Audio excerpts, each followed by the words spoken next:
नमस्कार ओडिशावासी शुभ संध्या आज संध्या रही देश विदेश राज्यर 20टी गुरुत्वपूर्ण खबर जहां आपण माने केवल 10 मिनिट समय दे देखिपारे ता पूर्व आपण मान गोटे छोटिया अनुरोध भिडियोटी को लाइक करी कमेंट रे आपण जिलार ना लिखिदेवे जहाँफल तुरंत आपण जिलार खबर मध्य पाइपारे तेज मुख्यमंत्री बड़ घोषणा नुआ वर्ष बदलू 5टी नियम गैस दर डाली दर और जीएसटी 6% सब बढ़ तेज कौन रही आज 20टी गुरुत्वपूर्ण खबर चलता नजर पकाइबा।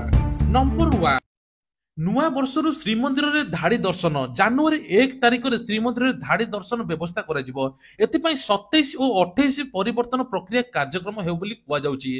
तबे जनवरी 1 तारिख रु धाड़ी दर्शन सहित 7 पाहाच द्वार दे प्रवेश और घंटी द्वार एवं गारद द्वार दे प्रस्तर मध्य करिवे।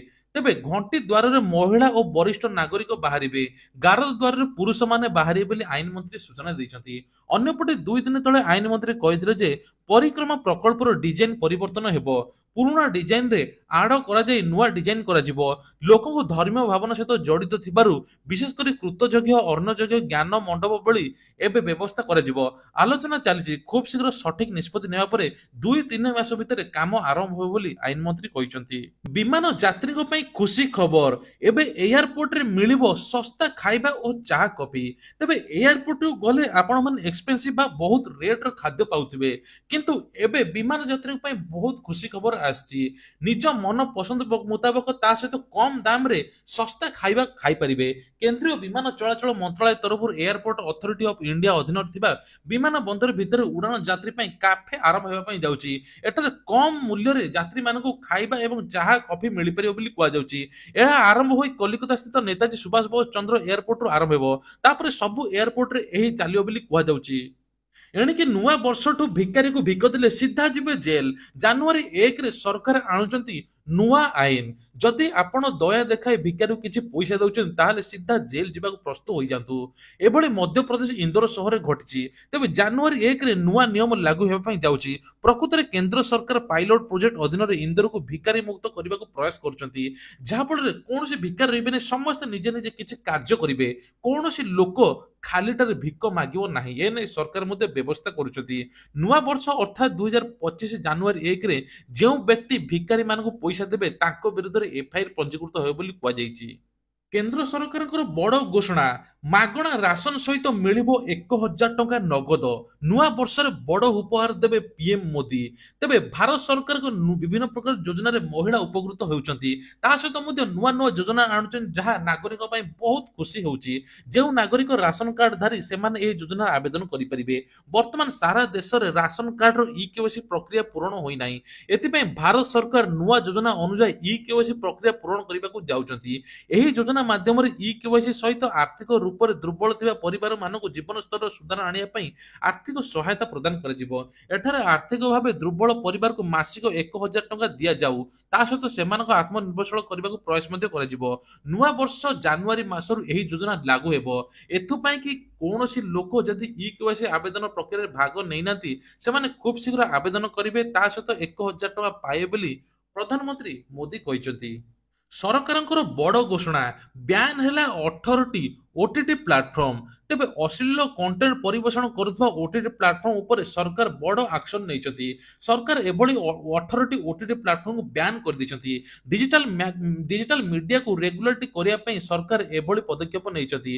तेबे कुआ जाउची नुआ आईटी नियम 2021 अनुसार सरकार ब्लॉगर एवं अश्लील कंटेंट परिवेषण करुवा ऐप ऊपर कटकणा लगाइचंती जहा पर बंद होई जाइछि 18टी ओटीटी प्लाटफर्म। तेबे एहा सहित भारतीय संस्कृति एवं बजाय रखिया पई सरकार एभली निष्पत्ति नैचंती। आजिठू कमिब वर्षा बढ़िब शीत लगातार 2 दिन वर्षा होइतिला किंतु आजिठू आउ वर्षा हेबो नाही किंतु बढ़िब शीत बोली कुआ जाउची। 2 रु 4 डिग्री तापमात्रा ह्रास पाइब जहा फल भुवनेश्वर पाणीपाग विज्ञान केन्द्र सूचना दैछन्ते प्रबल प्रबल शीत हेबो जाड़े थरिब ओडिशा।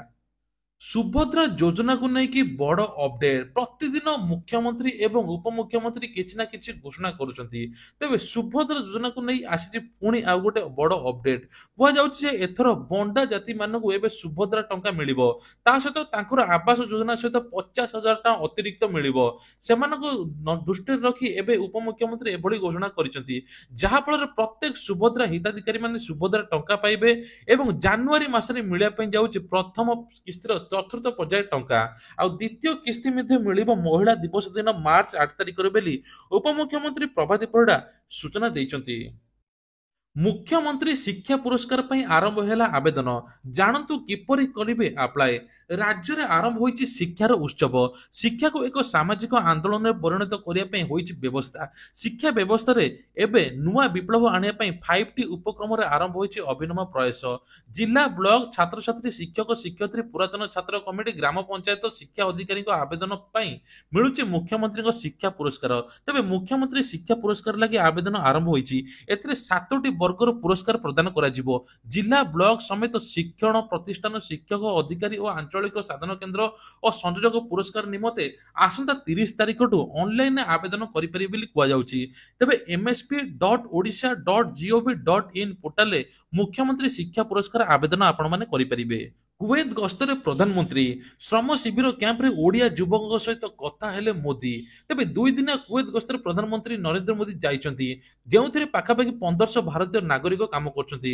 ପ୍ରଧାନମନ୍ତ୍ରୀ ଭାରତର ବିଭିନ୍ନ ରାଜ୍ୟରୁ ଆସି ଭାରତୀୟ ଶ୍ରମିକ ସହିତ ମିଶିଛନ୍ତି, ସ୍ୱାସ୍ଥ୍ୟ ବ୍ୟବସ୍ଥା ସମ୍ପର୍କରେ ମଧ୍ୟ ପଚାରିଛନ୍ତି। 43 ବର୍ଷ ପରେ ପ୍ରଥମ ଥର ପାଇଁ ଜଣେ ଭାରତୀୟ ପ୍ରଧାନମନ୍ତ୍ରୀ କୁଏତ ଗସ୍ତରେ ଯାଇଛନ୍ତି।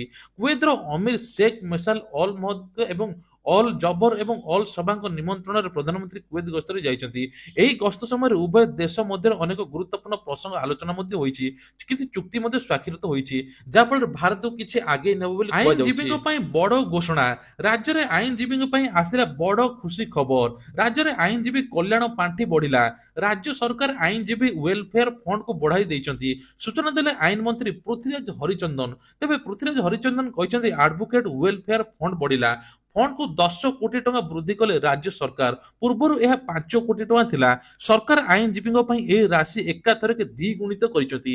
ଏହି ଅର୍ଥକୁ ଟ୍ରଷ୍ଟକୁ ଦିଆଯିବ ବୋଲି ମନ୍ତ୍ରୀ ପୃଥ୍ୱୀରାଜ ହରିଚନ୍ଦନ କହିଛନ୍ତି। 2024-25 ବର୍ଷ ପାଇଁ ଆଡଭୋକେଟ ୱେଲଫେୟାର ଫଣ୍ଡକୁ 5 କୋଟିରୁ 10 କୋଟି କରିଛନ୍ତି ରାଜ୍ୟ ସରକାର। ଭୋଟରଙ୍କୁ ନିର୍ବାଚନର ଇଲେକ୍ଟ୍ରୋନିକ ଯାଞ୍ଚ ମନା। ତେବେ ନିର୍ବାଚନରେ ପ୍ରାର୍ଥୀମାନେ କରୁଥିବା ଦୁରୁପଯୋଗ ରୋକିବା ପାଇଁ ସିସିଟିଭି କ୍ୟାମେରା ଏବଂ ୱେବ କାଷ୍ଟିଂ ଫୁଟେଜ ସହିତ ଭିଡିଓ ରେକର୍ଡିଂ ହେବ। ଇଲେକ୍ଟ୍ରୋନିକ୍ସ ରେକର୍ଡ ଗୁଡ଼ିକୁ ଜନସାଧାରଣ ଆଉ ଯାଞ୍ଚ କରିପାରିବେ ନାହିଁ। ଏଥିପାଇଁ କେନ୍ଦ୍ର ସରକାର ନିର୍ବାଚନ ମଣ୍ଡଳୀରେ ଏବେ କେତେକ ପରିବର୍ତ୍ତନ ହୋଇଛି। ଭୋଟ ଗ୍ରହଣ କେନ୍ଦ୍ରରେ ସିସିଟିଭି କ୍ୟାମେରା ବ୍ୟବହାର ଦ୍ୱାରା ଭୋଟରଙ୍କ ଗୋପନୀୟତା ଦୁରୁପଯୋଗ ଏବଂ ସାଲିସ ହୋଇପାରେ ବୋଲି ନିର୍ବାଚନ ଅଧିକାରୀ ଆଶଙ୍କା ବ୍ୟକ୍ତ କରିଛନ୍ତି।